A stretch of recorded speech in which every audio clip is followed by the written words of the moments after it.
नमस्कार, बहुत बहुत स्वागत आप सबका जी बिहार झारखंड के सोशल मीडिया प्लेटफॉर्म पर। आपके साथ मैं हूं अभिषेक कात्यायन और एक बार फिर हाजिर हैं शाम 5 बजे के अपने डिबेट में। और हमारे साथ मेहमान भी जुड़ने लगे हैं, धीरे धीरे करके और मेहमान जुड़ेंगे हमारे साथ। आज का जो विषय है वो शिक्षक भर्ती को लेकर है। शिक्षक भर्ती प्रक्रिया जो चल रही है, सब जानते हैं कि अभी हाल ही में 1 लाख से ज्यादा शिक्षकों को नियुक्ति पत्र दिया गया है, तो बड़ी संख्या में बहाली नियुक्ति हुई है। अब जो दूसरा दौर है यानी TRE 2, इसको लेकर भी चर्चाएं बहुत ज्यादा तेज हैं और दिसंबर में उसकी परीक्षा भी होने वाली है। लेकिन उससे पहले जो डिमांड थी, जो मांग कर रहे थे शिक्षक अभ्यर्थी, उसमें एक झटका उनको लगा है, क्योंकि BPSC ने यह साफ कर दिया है कि जो अपियरिंग स्टूडेंट्स हैं, कैंडिडेट्स हैं, उन्हें इस परीक्षा में शामिल होने का मौका नहीं दिया जाएगा। और इसी को लेकर आज हम चर्चा में शामिल हो रहे हैं। इसको लेकर प्रदर्शन पहले भी चल रहा था, लेकिन तब मांग की जा रही थी। और जैसे ही BPSC के चेयरमैन ने ट्वीट किया, उसके बाद से अचानक से ये नाराजगी जो है बहुत ज्यादा बढ़ गई है। हमारे साथ इस वक्त सौरभ कुमार जुड़े हैं, जो छात्र नेता हैं और खुद शिक्षक भर्ती के मामले में लगातार लगे रहे। सौरभ, बहुत बहुत स्वागत आपका। बिहार में सत्ता पक्ष से RJD के प्रवक्ता अरुण कुमार जी हैं। अरुण जी नमस्कार, आपका भी बहुत बहुत स्वागत है इस चर्चा में। जी सौरभ, आपसे शुरुआत करते हैं, बताइए। सौरभ माइक ऑन कर लीजिए। और हाँ जी जी जी अभिषेक कहते हैं सर, आज से नहीं लगभग छठे चरण के बाद लगातार जब हम लोग 7वें चरण की नियुक्ति की बात कर रहे थे और जितने भी शिक्षक अभ्यर्थी थे सब लोगों के साथ कि 7वें चरण की नियुक्ति होनी चाहिए और लगातार कोई ऐसा महीना बाकी नहीं हो। और लगातार आपके चैनल के माध्यम से ही नहीं, लगातार लोगों के पास ये जाती थी कि 7वें चरण की नियुक्ति होगी और हर महीने आंदोलन होते थे, चाहे गर्दनी बाग हो चाहे गांधी मैदान का स्थल हो। तो आप लोग मांग कर रहे थे कि 7वें चरण की नियुक्ति होनी चाहिए। और लगातार अभी चुनाव जैसे ही आने वाला था नजदीक, तो हम तो ठीक है कि चुनाव के बहाने ही लोगों को नौकरी देने की व्यवस्था बिहार सरकार की तरफ से एक शुरू हुई है। तो हम लोग यही चाहते थे कि हाँ भाई नौकरी मिलनी चाहिए। और लगभग लगभग जितने भी लोग थे इंतजार में थे कि बिहार सरकार के फैसले के तहत उनको नौकरी मिलेगी। परंतु आप बात करेंगे तो लगातार आप प्रथम फेज की बहाली की बात करेंगे तो सब लोगों को मौका मिला। सीटेट अपियरिंग हो, बीएड अपियरिंग हो, नियोजित शिक्षक हो, डोमिसाइल नीति पहले लागू था, उसके लिए भी काफी बवाल हुआ था सर। डोमिसाइल नीति हटा दिया गया, देश के तमाम राज्यों के लोग बिहार में नौकरी करने आए। तो सब चीजों पर बिहार सरकार किस प्रकार से फैसले लेती है। और सीटेट अपियरिंग के बाल की बात की जाए तो सर अभी जो बातें हैं कि जैसे ही ट्वीट हुआ है तो हम लोग आज भी आंदोलन में है।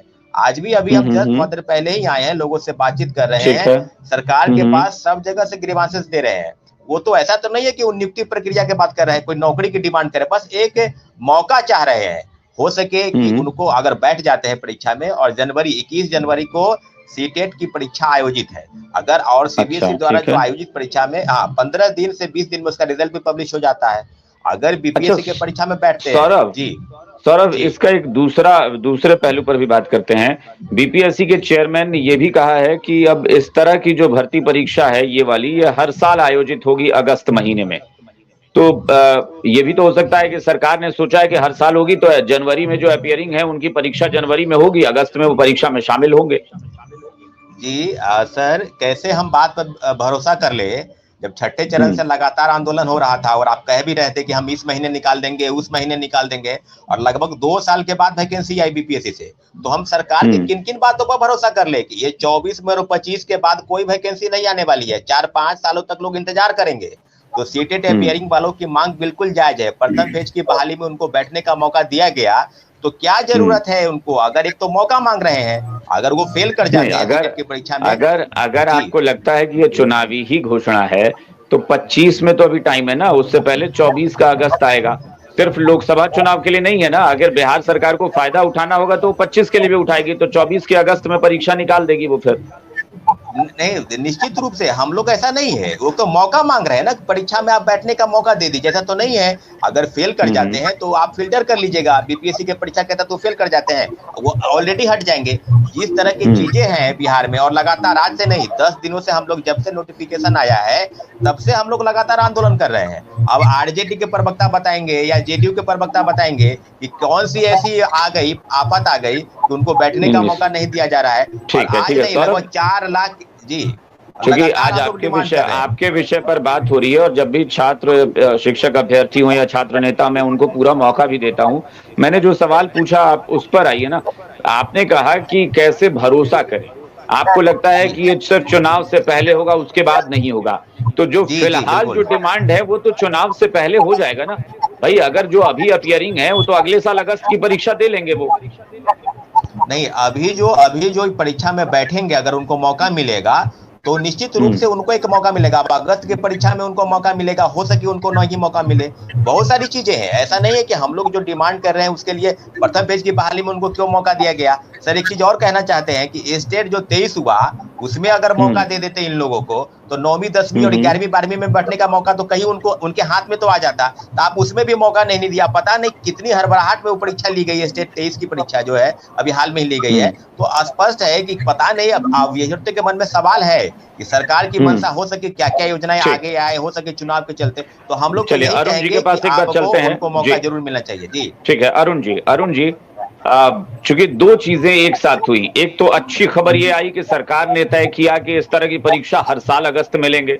जाहिर तौर पर बहुत अच्छी बात है, अगर सरकार इन शब्दों पर कायम रहती है तो ये बधाई की हकदार है सरकार की, बहुत बढ़िया फैसला।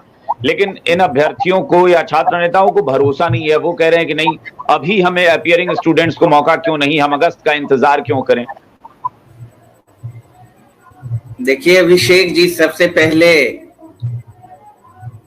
नौकरी वाली दिवाली की ढेर सारी शुभकामनाएं आप तमाम पैनल को और आपको भी, और आपके चैनल के माध्यम से 1,20,000 शिक्षकों ने जो नौकरी पाई, उनका जो दिवाली मना आप कल्पना नहीं कर सकते। और पुनः सरकार को भी बधाई कि आपने 1,20,000 पुनः नियुक्तियां देने का काम किया, जो कि 2 से 2.5 महीने के अंदर फिर सबों को नियुक्ति पत्र आप सौंपने जा रहे हैं। सरकार का ये जो पहल है निश्चित रूप से ऐतिहासिक है, अभूतपूर्व है। कल्पना नहीं किया था किसी ने। हमारे 2 छात्र नेता अपने आप को कहते हैं बैठे हुए हैं, इन्होंने भी नहीं सोचा था कि इतने कम दिनों में 1,20,000 नौकरियां युवाओं के हाथ में नियुक्ति पत्र सरकार सौंप देगी। और पुनः 1,20,000 का जो प्रक्रिया है जारी है, वो भी सरकार का सख्त निर्देश है आयोग को कि इसको 2 महीने के अंदर पूरा करिए। पूरा होगा ही, क्योंकि ये जुमले वाली सरकार नहीं है, काम करने वाली सरकार है, नौकरी देने वाली सरकार है। सौरभ भाई हमारे बोल रहे थे भरोसा नहीं होता है। अब समझिए 6 महीने के अंदर मतलब 2,40,000 नई नियुक्तियां सरकार सौंप देगी। 1,20,000 सौंप चुका, तो कैसी सरकार चाहिए आपको? जुमले वाली चाहिए। 2 करोड़ रोजगार देंगे, एक भी रोजगार नहीं मिला। बिहार सरकार ने तो कर दिखा रहा है, कर रही है सरकार। और पुनः सबसे बड़ी बात, अब तक नहीं हुआ था, अब प्रत्येक साल सरकार ने तय किया प्रत्येक अगस्त महीने में हम शिक्षकों की बहाली निकालेंगे। अब समझिए 8 से 10,000 जो सेवानिवृत्त शिक्षक होंगे, जो रिटायर करेंगे, वह भी भरी जाएगी प्रत्येक साल। उसके साथ जो भी प्लस करने का होगा और प्लस भी करेगी अरुण जी, मैं इसी बजा रहा हूँ कि इसी पॉइंट। नहीं, मैंने पहले ही कहा कि अगर ऐसा होता है तो जाहिर तौर पर बहुत बड़ी बात है, लेकिन ये कह रहे हैं कि हमें अभी ही मौका चाहिए। अपियरिंग जो स्टूडेंट्स हैं उनको मौका दिया जाए, वो अगस्त तक इंतजार या भरोसा करने के लिए तैयार नहीं है। ऐसा अपियरिंग अब सरकार का नियम है, आप फेस करिए, आप क्वालिफाई करिए, आइए एग्जाम में बैठिए, हम फिर तो नौकरी देने के लिए तैयार है। ये बिहार सरकार तो नहीं, चूंकि आपने फर्स्ट फेज में दिया था ना, इसलिए उनको लग रहा है ना। अभी आपने जो पहले चरण में परीक्षा ली उसमें आपने अपियरिंग स्टूडेंट्स को मौका दिया था, इसलिए उनको लग रहा है कि दूसरे में क्यों नहीं। नियम में तो संशोधन होते रहता है, बहुत सारी चीज नहीं आई। पहले आप देखिए, पहले अब नहीं कर रही है सरकार, उस फर्स्ट फेज में बाद में हुआ बहुत सारा चीज, सब चीज सीखते हुए नए तरीके से ले रही है। और चलिए मैं प्रीति जी के पास एक बार चलता हूं। प्रीति जी, आपको क्या लगता है भाई, नौकरी सरकार 1,20,000 दे चुकी है, ठीक है, आप लोग उसको जोड़ती हैं कि नहीं, जो उसमें 38,000 या 28,000 जो है वो पहले से नियोजित शिक्षक थे, बाकी लोग अपना माइक प्लीज बंद कर लीजिए। लेकिन ये भी तो सच है कि सरकार ने दूसरी प्रक्रिया भी शुरू कर दी है, TRE-2। फिर भी आपको भी लग रहा है कि भरोसा नहीं करना चाहिए सरकार पर? जी अभिषेक जी, मैंने हमेशा से आपके चैनल के माध्यम से इस बात को मैंने उठाया है कि सरकार पता नहीं क्यों हड़बड़ी में बहुत सारी गड़बड़ियां कर रही है। इस सरकार के द्वारा आप देखिए कि पिछले बार अपीयरिंग कैंडिडेट को मौका मिला था, और इस बार, और बिहार क्या देश के भी किसी भी कॉम्पिटिटिव एग्जाम की आप बात कर लें तो सबको अपीयरिंग कैंडिडेट को मौका मिलता है। और वैसे भी आप कहाँ 170 बोलकर आप 120 पर आते हैं, और आंकड़े बार बार मुझे दोहराने की आवश्यकता नहीं, और बहुत पीछे हम चले जाते हैं। तो आपकी जो कुल रिक्तियां आप निकालते हैं उस अकॉर्डिंग आप तो फुलफिलमेंट कर नहीं पाते, तो आप क्यों नहीं अपीयरिंग कैंडिडेट स्टेट को भी मौका आपको देना चाहिए। सरकार पता नहीं क्यों लगता है कि एकदम तुगलकी फरमान हर तरफ से। लेकिन सरकार ने, मैं फिर वही, लेकिन प्रीति जी आपसे भी मेरा वही सवाल है कि ये तब होता जब लगता कि सरकार अगली परीक्षा के बारे में कुछ नहीं बोल रही है। सरकार तो कह रही है कि हम अगस्त में फिर परीक्षा लेंगे और हर साल अगस्त में हम करेंगे। अगर जनवरी में मान लीजिए जो सीटेट परीक्षा होनी है उसके बाद अगस्त में फिर वो शामिल हो जाएंगे, उन पर भरोसा कैसे किया जाए? इतने दिनों के बाद तो उनके द्वारा, सरकार के द्वारा नियुक्तियां निकाली गई, उसमें भी आधा अधूरा हड़बड़ी में गड़बड़ी की गई। तो अब उन पर कैसे भरोसा किया जाए कि उनकी रिक्तियां जो वो कह रहे हैं कमिटमेंट की प्रत्येक वर्ष परीक्षाएं आयोजित होंगी उसमें वो खरे उतरेंगे, और जो अभी हो सकता है उसमें वो क्यों पीछे हट रहे हैं? यानी कि आप सही मायने में नियुक्ति की प्रक्रिया जो अपनाने में आप हिचक रहे हैं, और सही जो जरूरतमंद कैंडिडेट हैं जिनको अभी अपियर करा, जो अपियरिंग स्टूडेंट हैं उनको परीक्षा में बैठने से आप मना कर रहे हैं, आप उनके अधिकार का भी आप हनन कर रहे हैं। एक दूसरी तरफ के पाठक जी को तो पता नहीं क्या कौन सा तुगलकी फरमान जारी करते हैं। अब उनका कहना है कि संघ भी नहीं बना सकते। तो मतलब मुझे लगता है कि पूरी सरकार की जो है ना ये पंगु हो चुकी है, और नीतीश जी, तेजस्वी जी शायद सो रहे हैं और एकदम से गूंगे बहरे की तरह ये रिएक्ट कर रहे हैं। क्या ऐसा ही होता है क्या हमारे भारतीय संविधान ने अनुच्छेद 19 के तहत लोगों को संघ बनाने का अधिकार दिया है? तो क्या बताएं के पाठक जी, क्या उनके IAS एसोसिएशन को क्या तुरंत खत्म कर देना चाहिए? जो जितने भी राज्य और देश में जितने भी संघ कार्य कर रहे हैं, जिसके तहत वो अपने मौलिक अधिकारों को रखते हुए जो संवैधानिक उनको अधिकार दिए गए उसके लिए जो आवाजें उठाते हैं, क्या वो उठाना बंद कर दें? तो ये लेकिन अगर प्रीति जी ठीक है, नहीं मैं आप ठीक है, चलिए अगर आप बहुत सारी चीजों से सहमत नहीं है, सौरभ सहमत नहीं है, ये मैं मान सकता हूँ, लेकिन आपने कहा कि तेजस्वी जी और नीतीश जी सो रहे हैं। भाई सोने वाले लोग 3 महीने 4 महीने में 2.5 लाख नौकरी थोड़ी ना दे देते हैं। 2.5 लाख पहले अभिषेक जी, मैंने भाई पहले 1,20,000 और फिर अभी नहीं आप ठीक है, वो आप नियोजित, मैं फिर वही कह रहा हूँ, नियोजित को आपने एक तरफ कर दिया। चलिए आपने अपने हिसाब से नियोजित शिक्षकों का आंकड़ा चलिए कम कर दिया, आपके हिसाब से 1 ही लाख, आपके हिसाब से 75,000। सोए हुए लोग थोड़ी ना नौकरी देते हैं।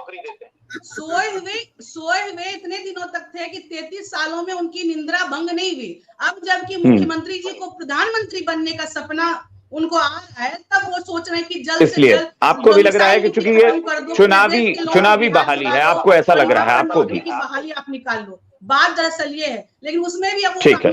मैं एक बार दिलीप के पास चलता हूँ और हमारे साथ पूजा जी भी जुड़ गई हैं। हम पहले दिलीप के पास चलते हैं। दिलीप जी बताइए जरा आप कि आपको क्या लगता है, आप लोग बहुत दिन से डिमांड कर रहे थे और आप भी कई बार डिबेट में बैठ रहे थे और कह रहे थे कि अपीयरिंग स्टूडेंट्स को भी मौका मिलना चाहिए, लेकिन यहां पर तो लगभग तय हो चुका है कि नहीं मिलेगा मौका उनको। लेकिन इस बीच ये जरूर बीपीएससी के चेयरमैन ने कह दिया कि हर साल अगस्त महीने में इसी तरह की बहाली होगी। तो क्या ये विवाद खत्म हो जाना चाहिए अब, या अब भी लगता है कि आपकी डिमांड वही है? देखिए, सबसे पहले तो जो सकारात्मक भर्ती आएगी तो ये बहुत अच्छी बात है, क्योंकि अभी तक ऐसा नहीं हुआ है।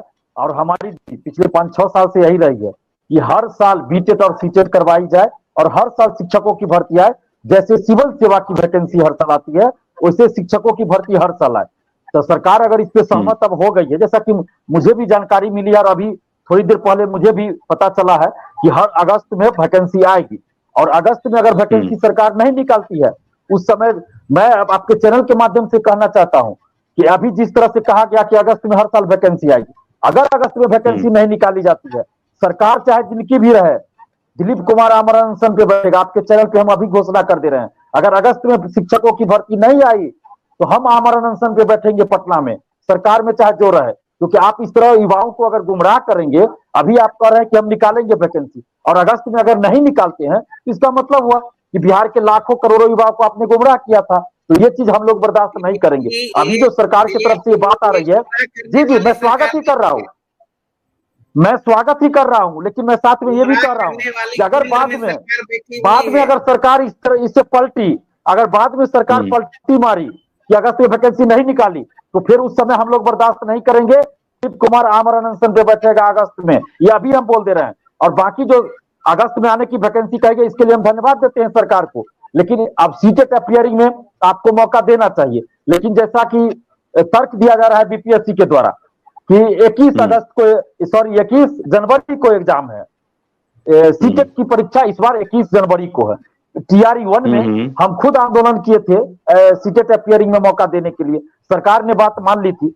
उस समय सीटेट की परीक्षा टीआरई 1 की परीक्षा से पहले थी, लेकिन इस बार क्या है, टीआरई 2 की परीक्षा के 1.5 महीना बाद सीटेट की परीक्षा है। तो गड़बड़ी यहाँ पे हो गई है। सीटेट वाले भी कम होशियार नहीं है, जो केंद्र सरकार के द्वारा सीटेट आयोजित करवाई जा रही है, तो उन्होंने भी तो बहुत चालाकी कर दिया है। उनको चाहिए था कि सीटेट जब दिसंबर लास्ट में हर साल होता है तो दिसंबर लास्ट में कराना चाहिए या जनवरी फर्स्ट वीक में करवा देना चाहिए था, लेकिन ये कर रहे हैं 21 जनवरी को जानबूझकर इतना लंबा खींच दिया गया। क्यों खींचा गया? जब पता है कि बिहार में वैकेंसी आ रही है, शिक्षक भर्ती हो रही है, इनको तो पहले करवा लेना चाहिए था सीटेट का, लेकिन इन्होंने भी लेट कर दिया। इसलिए बिहार सरकार को, शिक्षा विभाग को और बीपीएससी को एक मौका मिल गया कि हमारी बहाली उस समय तक पूरी हो जाएगी। हमने जिस नहीं, लेकिन मैं हाँ दिलीप मुझे एक बात बताइए कि अगर सरकार अगस्त महीने में कह रही है कि हम फिर से बहाली निकालेंगे, तो क्या ये अपीयरिंग वाला मामला जो है वो ठंडा होगा, या अभी भी आप लोग उसी बात पर रहे हैं कि नहीं अपीयरिंग को मौका अभी मिलना चाहिए? ये मैं कह रहा हूं। देखिए अगर अगस्त, या फिर इसको माना जाए अगर अगस्त में सरकार कहे, हाँ देखिए अभी अपीयरिंग की जहां तक बात है, तो अगर अपीयरिंग में हम भी चाहते थे कि अपीयरिंग में मौका मिले अभ्यर्थी को, लेकिन अगर अपीयरिंग में अभी मौका दे दिया जाता है बीपीएससी के द्वारा, बीपीएससी को कोई दिक्कत नहीं होगा, बीपीएससी दे देगी अपीयरिंग में फॉर्म भरने का मौका, एग्जाम भी इनका ले लिया जाएगा। लेकिन सीटेट की परीक्षा 21 जनवरी को होगी और उससे पहले 21 जनवरी से पहले टीआरई 2 का रिजल्ट आ जाएगा, ये बहाली फाइनल हो जाएगा, तो उससे नुकसान अभ्यर्थियों को ही होगा। उनका एक चांस, इस परीक्षा में बैठने के बाद उनका एक चांस खत्म हो जाएगा, इसलिए अभ्यर्थियों को कोई लाभ नहीं मिल रहा है। इसलिए मैं अभ्यर्थियों से भी कहूंगा, मैं आपके पक्ष में हमेशा रहा हूं, जहां भी जरूरत पड़ी है दिलीप कुमार लड़ा है, पीछे नहीं हटा है, लेकिन यहाँ पे एक ही शर्त में सीटेट अपीयरिंग वाले को फायदा होगा, जब बीपीएससी टीआरई 2 जनवरी, 10 जनवरी, 15 जनवरी के बाद हो, तभी फायदा हो सकता है। अगर 7 से 10 जनवरी के बीच ये टीआरई 2 होता है, तो फिर सीटेट अपीयरिंग वाले को फायदा ही नहीं होगा, वो तो और नुकसान उल्टे हो जाएगा। लेकिन सरकार की हड़बड़ी है कि फरवरी में आचार संहिता लग जाएगा, 22 जनवरी को राम मंदिर का उद्घाटन होना है, उसके बाद फरवरी फर्स्ट वीक में आपको आचार संहिता लागू हो जाएगा। 12 फरवरी को बीपीएससी के chairman Atul Prasad sir retire हो रहे हैं, तो उससे पहले इस महामारी को पूरा करना है, सरकार का दबाव है। उससे यानी सारी चीजें उससे पहले। पूजा सिंह जी हमारे साथ जुड़ी हैं हिंदुस्तानी अवाम मोर्चा से। पूजा जी शिक्षकों को लेकर बहुत सारी बातें हो रही हैं, लेकिन मुझे लग रहा है कि पॉजिटिव क्यों नहीं कोई देख रहा। जी नमस्ते अभिषेक जी।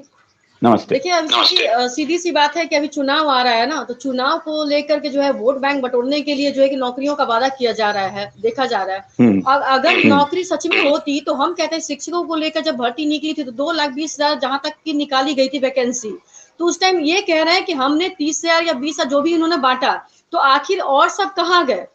जो वैकेंसी और सब निकली थी वो सब कहाँ गए? तो अगर ये देखा जाए कि ये लोग को कहीं कोई इससे मतलब नहीं है कि हम नौकरी दे रहे हैं, जहां तक कि सौरभ भाई बोल रहे थे कि हमें विश्वास नहीं है, तो सही बात है, अगर इनको करवाना होता तो दिसंबर में करवाते या जनवरी में करवाते, लेकिन इस चीज को टाल क्यों रहे हैं? तो कहीं ना कहीं सिर्फ सोच रहे हैं क्या कि हम वोट बैंक को लेकर के अपनी बात को बस बना ले ताकि हमारा वोट आ जाए और हम फिर से कुर्सी की सत्ता में बैठ जाए, और जब बात नौकरी की आएगी, फिर से वैकेंसी की बात आएगी तो चली जाएगी। नहीं तो वो तो हर साल बोल रहे हैं ना, गई थी अभिषेक जी, वो हर साल अगस्त की बात कर रहे हैं ना कि हर साल वैकेंसी निकालेंगे। अरे वो कह रहे हैं ना, तो शिक्षक वैकेंसी जो इतनी लेट क्यों निकली? हालांकि 4 साल इंतजार क्यों करना पड़ा? जब चुनाव आने लग गया तो उस टाइम क्यों निकाली गई, और चुनाव के टाइम में ही क्यों ये किया गया? 4 साल क्या कर रहे थे? 4 साल में तो और भी वैकेंसी निकाल सकते थे ना। तो बिल्कुल हम सहमत इस बात से कि जब जैसे ही इलेक्शन खत्म होगा, बिल्कुल अरुण जी, आप मेरी बात सुनिए, आपकी बात हमने सुनी ना, किसी भाई बाकी लोग अपना माइक कुछ इको हो रहा है, पता नहीं क्यों बहुत ज्यादा। पूजा जी आपकी आवाज में भी आवाज मुझे रिपीट आ रही है। अरुण जी आप अपना म्यूट करिए तो एक बार प्लीज। हाँ पूजा जी बोलिए। जी अभी सही नहीं पूजा जी वहाँ टेक्निकल प्रॉब्लम है, वहां से आवाज मुझे रिपीट आ रही है आपकी, अब मेरी आवाज, इसलिए मैं दोबारा से उसको कनेक्ट आपको करता हूँ एक बार। अरुण जी आप अपनी बात रखिए। पूजा जी आप म्यूट कर दीजिए प्लीज। अभी प्रीति जी भाजपा की तरफ से बोल रही थी, हम की तरफ से सब इन लोगों को चुनावी ये लग रहा है वादा। ठीक है, चुनावी वर्ष है, 2024 में चुनाव है लोकसभा का, दे देना। भारतीय जनता पार्टी नरेंद्र मोदी जी ने जो युवा से वादा किया था 2 करोड़ नौकरी देंगे प्रत्येक वर्ष, 9.5 साल 10 साल होने चला, 20 करोड़ नौकरी देना, चुनावी ही सही। हाँ हम चुनाव को देखते हुए ही कर रहे हैं, करे ना। नीतीश जी और तेजस्वी जी के अगुवाई में तो महागठबंधन सरकार ने दिखा दिया, 1 साल के अंदर हम 5 लाख सरकारी नौकरी दे चुके हैं। और जैसा कि दिलीप जी बड़ा विस्तार से बता रहे थे, चुनाव आचार संहिता लागू हो जाएगा, ये हो जाएगा, वो हो जाएगा। ठीक है, हम तो 24-25 तक 10 लाख नौकरी देने का जो वादा किए हैं, जो तेजस्वी यादव जी का प्रण है, उस पर हम खरा उतरने के लिए जा रहे हैं।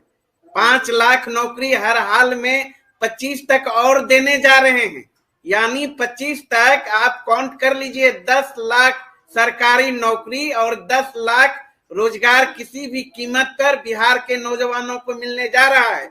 और दिलीप जी आपसे आग्रह है, आप कहते हैं हम आमरण अनशन पर बैठेंगे, तो आप शीघ्र बैठिए। भारतीय जनता पार्टी के खिलाफ बैठने की जरूरत है, केंद्र सरकार के खिलाफ बैठने की जरूरत है। 3 साल से अधिक एग्जाम हो चुका, एनटीपीसी का रिजल्ट नहीं आया है। जो वादा किया था मोदी जी ने, वो वादा कहाँ है? बैठिए तो नौजवानों के हित में, बिहारों के हित में। प्रत्येक वर्ष जो उन्होंने वादा किया था, अगर उस वादे के अनुरूप कुछ नौकरियां अगर देती है केंद्र सरकार, तो उससे बिहार के नौजवानों का ही भला हो जाएगा।